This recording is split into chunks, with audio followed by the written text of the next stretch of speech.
Halo, apa kabar? Semoga selalu dalam keadaan sehat walafiat, tetap semangat kembali bertemu dengan saya Hersu Arif dari Forum News Network. Ini banyak sekali yang bertanya-tanya sama saya itu benar nggak besok itu akan jadi ada apel pasukan berani mati ya pembela Pak Jokowi.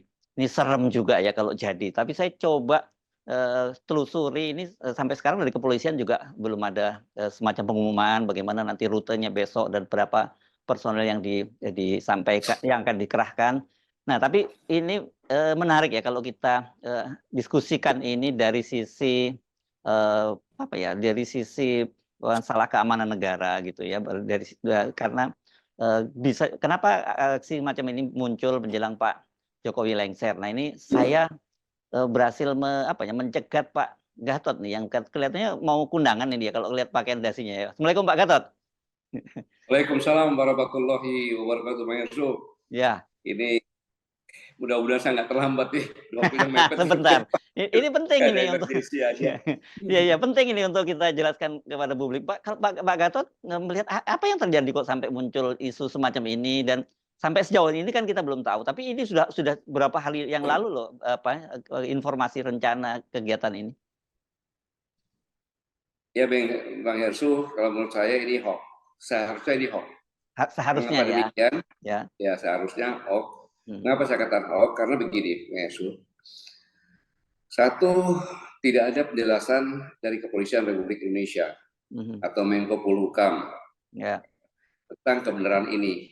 Kalau benar ini ada, pasti Presiden tahu. Pasti Pak Jokowi tahu. Kenapa? Karena kan dia akan melindungi Pak Jokowi. Ya, ya. Kalau tahu, seharusnya beliau melarang. Mengapa melarang?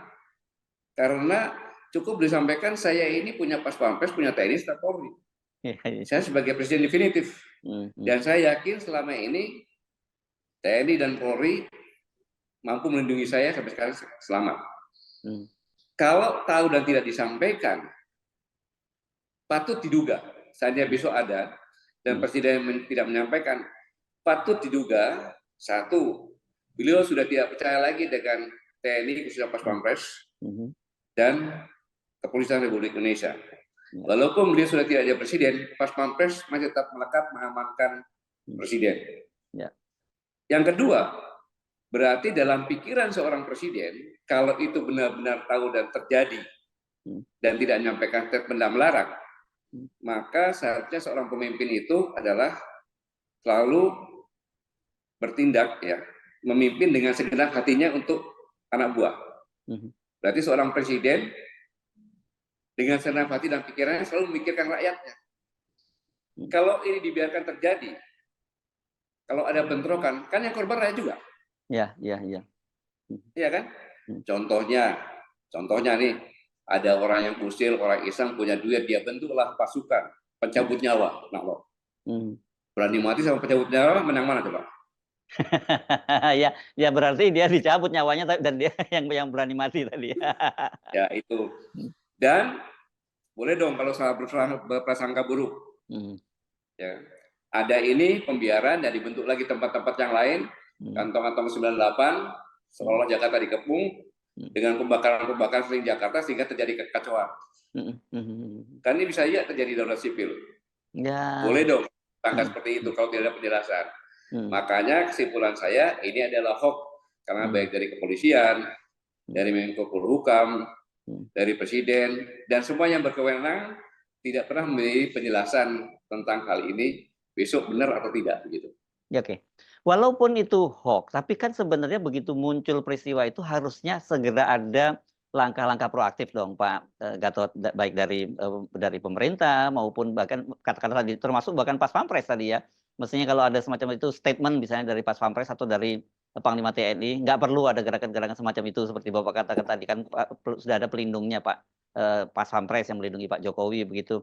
Dan polisi juga harusnya kan juga menenangkan publik karena ini orang juga resah karena kemudian ada yang seperti Habib Rizik Syihab yang menyatakan ya pokoknya kita juga bersiap gitu kalau sampai bikin kerusuhan ya mereka juga siap menghadapi tapi kalau nggak bikin kerusuhan kita nonton saja tapi tetap saja itu kan menimbulkan ketegangan. Memang seharusnya yang berkewenangan memberikan penjelasan ini adalah Kepolisian Republik Indonesia. Kalau TNI tugasnya jadi presiden, itu aja. Ya, apapun yang terjadi presiden harus dilindungi. Nah, harusnya diberikan penjelasan seperti ini bahwa ini tidak ada, tidak usah resah, apalagi gelisah kan gitu. Kayak lagu aja resah dan gelisah kan gitu. Jadi ini diperlukan dalam kondisi masyarakat seperti ini harusnya pemerintah peka terhadap perkembangan situasi dan mengambil tindakan-tindakan yang menenangkan pabrik, bukan melakukan pembiaran sehingga berita ini melebar kemana-mana sampai saya pun undangan harus cegat oleh Bang Ersu kan gitu. Karena besok pagi rencananya ini, besok pagi. Jadi kalau nggak malam ini menurut saya terlambat kalau besok. Gitu. Ya, oke, saya mengerti. Justru karena saya mengerti lah saya.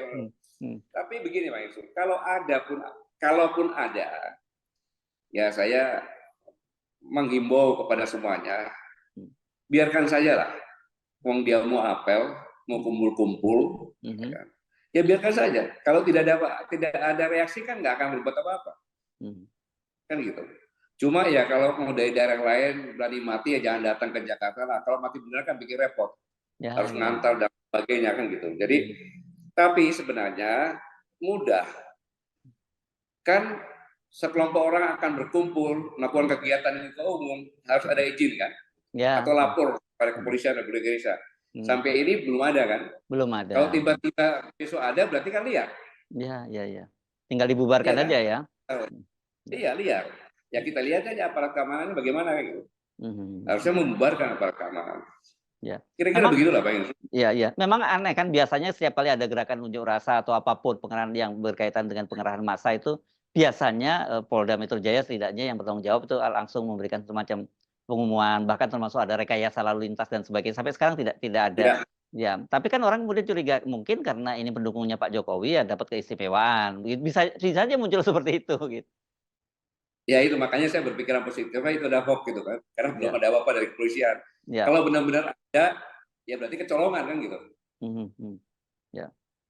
Oke. Pak Gatot, orang percaya karena kita tahu Pak di eranya Pak Jokowi itu kan banyak sekali relawan-relawan dan biasanya kan namanya relawan itu hanya ada menjelang pemilu gitu, menjelang pilpres. Tapi yang pada di eranya Pak Jokowi itu kan relawan itu dilembagakan gitu. Bahkan kemudian banyak sekali relawan yang mendapat posisi-posisi penting, bahkan ada yang jadi menteri loh Pak Gatot. Jadi orang tetap aja berarti ada juga dong yang berani mati gitu karena ada yang berani jadi menteri, ada yang berani mati, macam-macam lah gitu.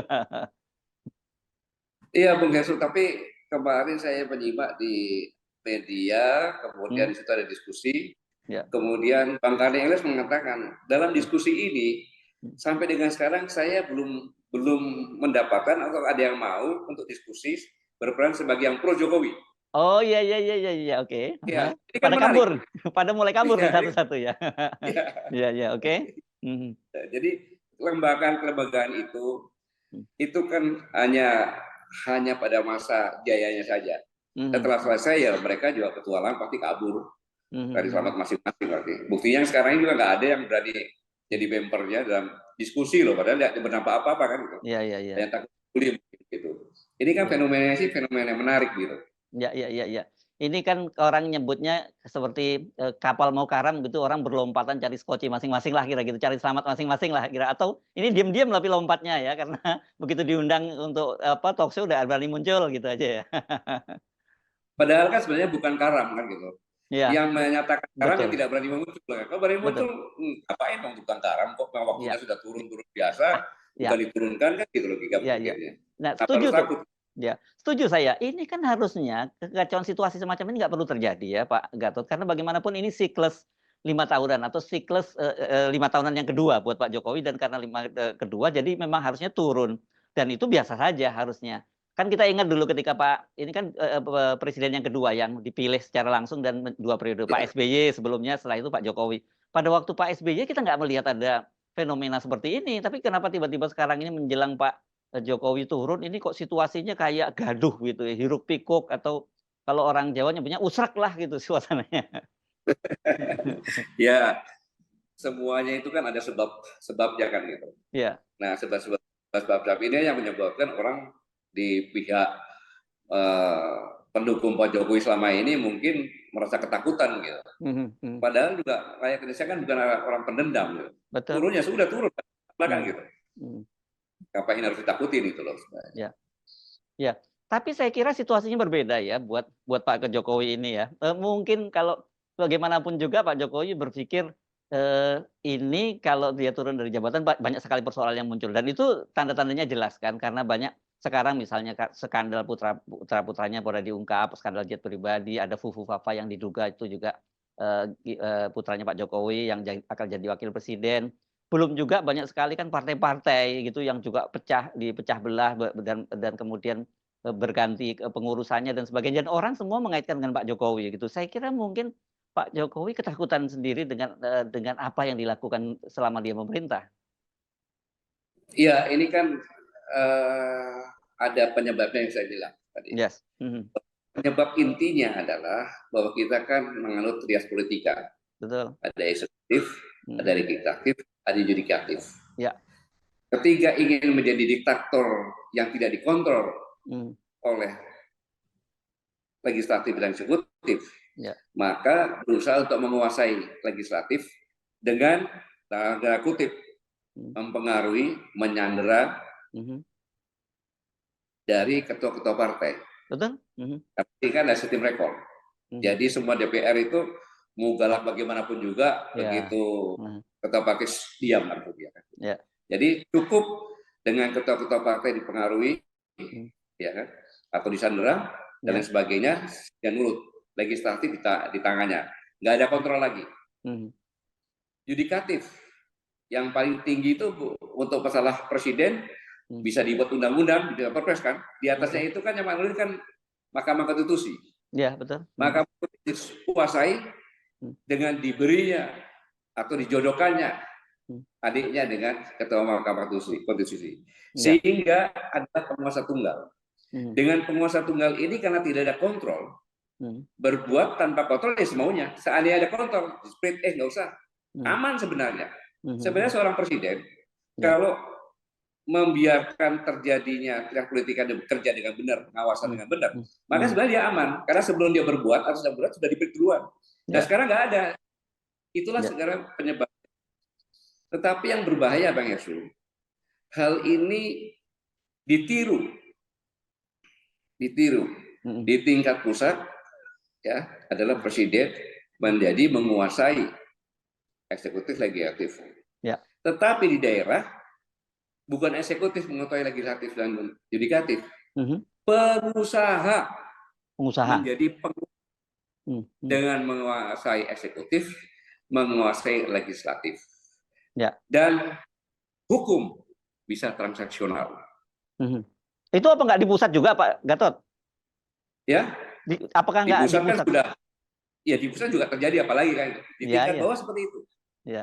Saya seorang pengusaha, ya kan. Saya tahu tolak ukurnya. Seorang bupati itu bisa jadi angkanya berapa? Betul. Taruhlah 50 miliar. Saya kasih 50 miliar. Berarti bupati udah di tangan saya kalau menang. Tentunya yang saya kasih sudah saya selektif, yang pasti menang kan gitu kira-kira. Anggota legislatif bisa saja juga saya ini kan. Wah, gampang. Mungkin 5. Kan gitu. Di situ ada berapa kan gitu. Contohnya 30, saya ambil aja 17 atau 18. Saya dukung semuanya. Saya permasalahan. Ya kan? Kalau hukum sih kan transaksional sama kayak bisnis saja. Kasus per kasus. Ini terjadi ini kan sangat berbahaya ini.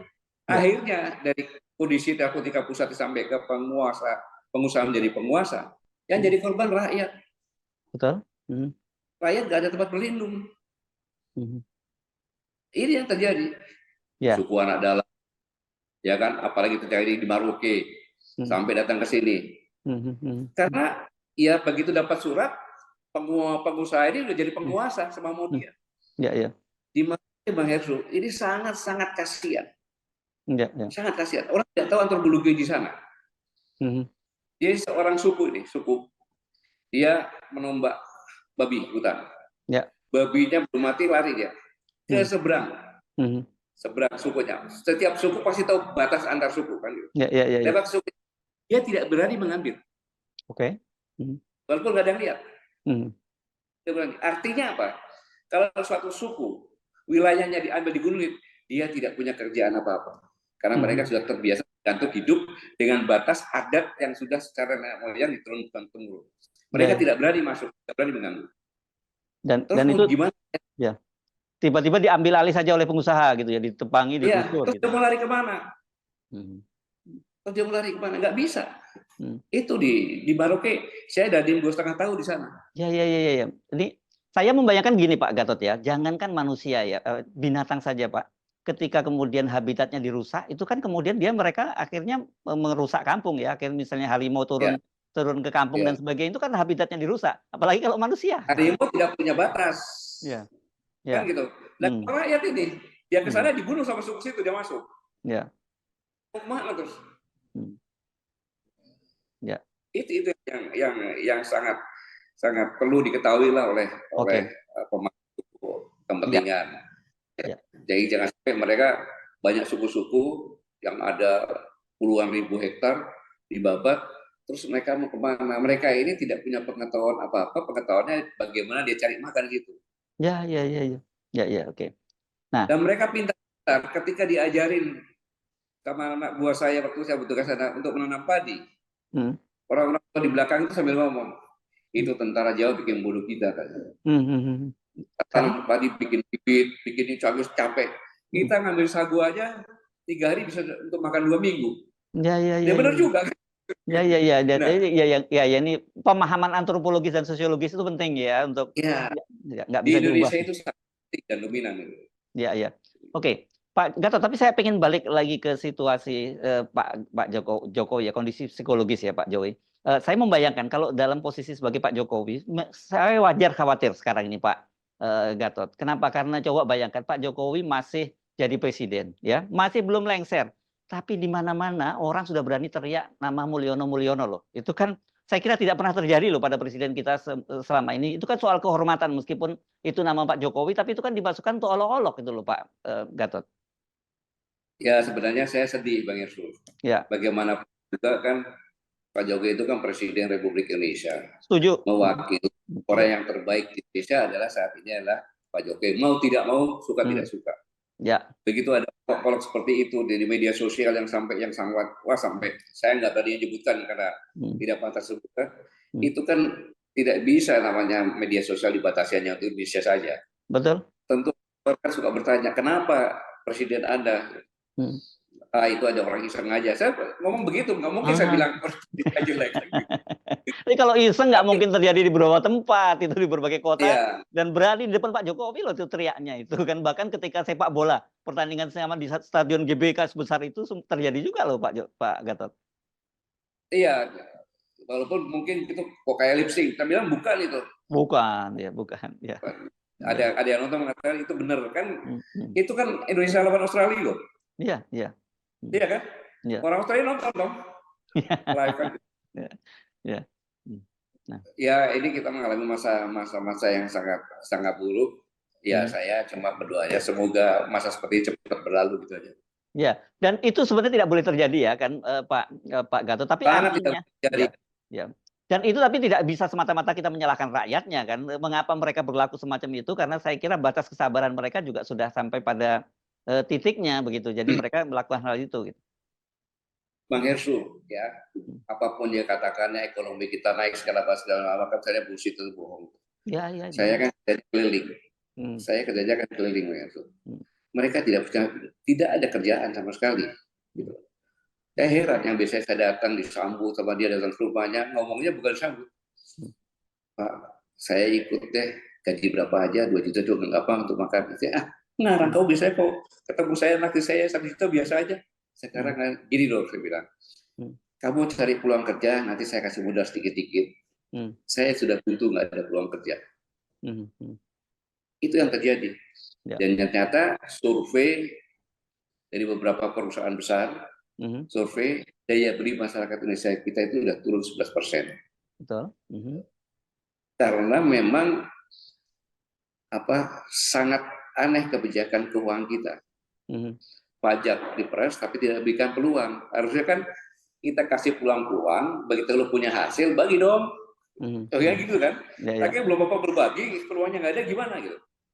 Nah ini yang terjadi. Tapi saya pikir orang-orang keuangan finansial banyak yang tahu lah ini.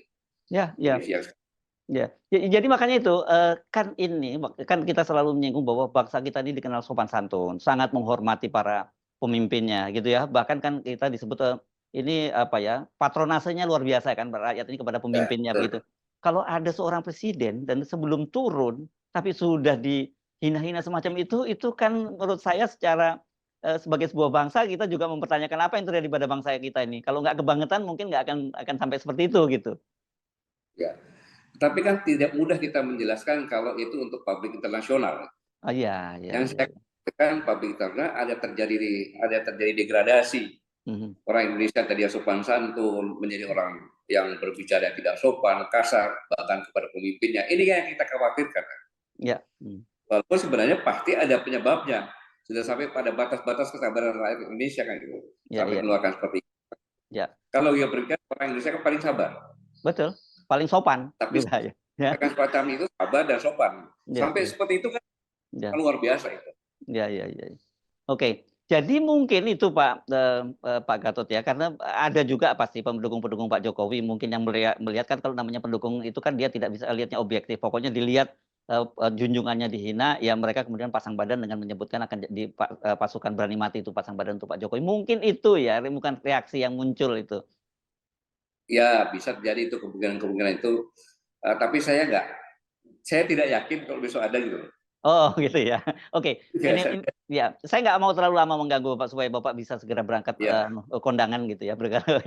Nah, tapi apa sikap kita seharusnya dalam situasi semacam ini ya? Karena situasi sekarang buruk, kalau ditambah lagi ada apel-apel semacam itu juga akan nambah buruk citra Indonesia dan lebih buruk kalau kemudian timbul bentrokan dengan orang yang kontra terhadap gerakan itu. If itu kita andaikan itu besok terjadi. Pak Hersu, pesan saya kepada saudara-saudara saya, semuanya saja dimanapun berada, percayakan kegiatan besok itu kepada aparat keamanan, baik itu Polri dan TNI. Dan kita jangan bereaksi untuk membuat apa bandingan dan sebagainya. Kita tetap berkegiatan, besok hari libur nikmati saja hari libur. Bagi yang melakukan alasan ini beribadah seperti biasa, nonton saja. Anggap saja ada semacam orkestra, apel pasukan berani mati. Karnaval gitu ya? Ya, karnaval kita menyaksikan, lihat orang-orangnya bentuknya kayak apa, kan? Kemudian pakainya bagaimana. Kalau suatu saat ada invasi masuk, ya kita undanglah mereka suruh pada paling depan untuk melindungi negeri ini karena paling berani mati kan gitu. Ya, lebih baik kita menyaksikan seperti itu, jangan bereaksi apapun juga. Dan saya yakin dengan adanya seperti ini, aparat keamanan sudah mengantisipasi. Kalau ini hanya sebagai kamuflase bentuk pasukan berani mati, terus dibentuk lagi pasukan penyambut nyawa dan sebagainya, yang seolah-olah bentrok terbakar di mana untuk tadi kekacauan, saya yakin aparat keamanan sudah mengantisipasi ini di seluruh kota Jakarta berbagai kemungkinan. Kita harus yakin demikian.